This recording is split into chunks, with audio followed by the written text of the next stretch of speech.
Good morning, class 10th.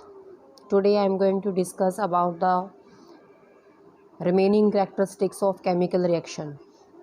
The fourth characteristic of chemical reaction is that if a reaction shows change in state, then the reaction is considered as a chemical reaction. For example, we have reactant and product.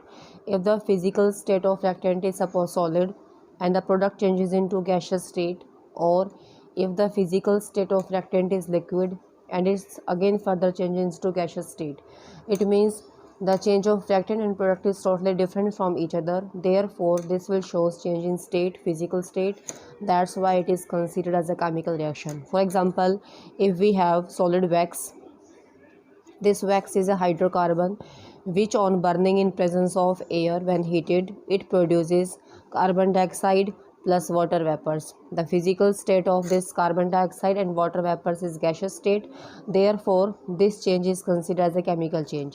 Similarly, if we are using fuel in our vehicles such as petrol, diesel, etc., in which the physical state of the substance is liquid, when undergo burning or combustion, they again produces CO2 and water vapors. The physical state is gas. So again, the physical state of reactant is different from product. Therefore, this type of change is called as a chemical change and the reaction is a chemical reaction.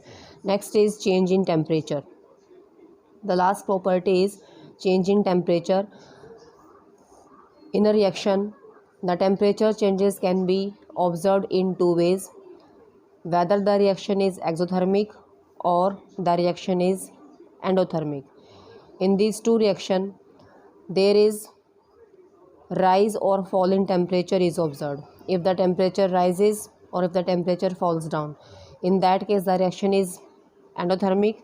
If temperature rises, the reaction is said to be exothermic. Or secondly, if the reaction takes place with evolution of heat, if the reaction takes place with evolution of heat in which heat is evolved outside, such type of reactions are called as exothermic reaction.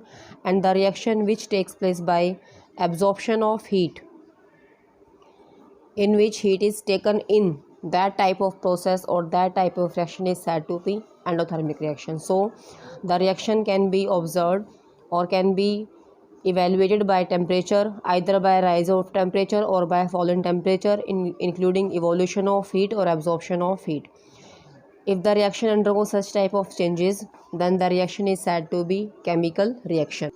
For example, if we have taken zinc granules in a beaker having sulfuric acid, the reaction takes place to form zinc sulfate with evolution of H2 gas. Suppose the reaction takes place in a container in which the zinc granules are present and we added sulfuric acid to it. After some time, we observed that the boundary or the outside wall of this container becomes warm.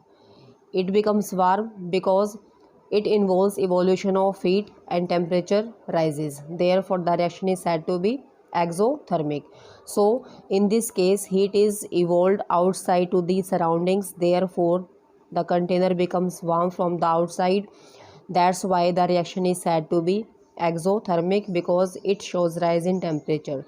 Similarly, if we have taken barium hydroxide in a test tube and added sodium chloride to it, solid, this is the solution of barium chloride, and we add solid NH4Cl to it. If this reaction takes place or these two compounds are dissolved in a test tube, it was observed that the test tube becomes cool from the outside. It means this reaction shows absorption of heat. Therefore, temperature of the reaction mixture falls down. Hence, it is considered as an endothermic process. And the boundary of this container becomes cooler from outside. It means that the reaction mixture shows absorption of heat. That is, heat from the surrounding is taken inside. That's why this process is called as endothermic process. Next is chemical equation. What is a chemical equation? Suppose we are writing an equation: zinc reacts with dilute sulfuric acid to form zinc sulfate and give out hydrogen gas. Now this sentence is quite long, therefore we have to write this complete sentence in short form. That short form is called as chemical equation. Therefore, chemical equation is defined as the shorthand method of representing. It is the shorthand method of representing a chemical reaction in terms of symbols and formulas. That reaction is called as chemical equation, in which the reactants and products are represented by different symbols and formula in short form. This shorthand representation of a reaction is termed as chemical equation, and this chemical equation includes reactants and the products.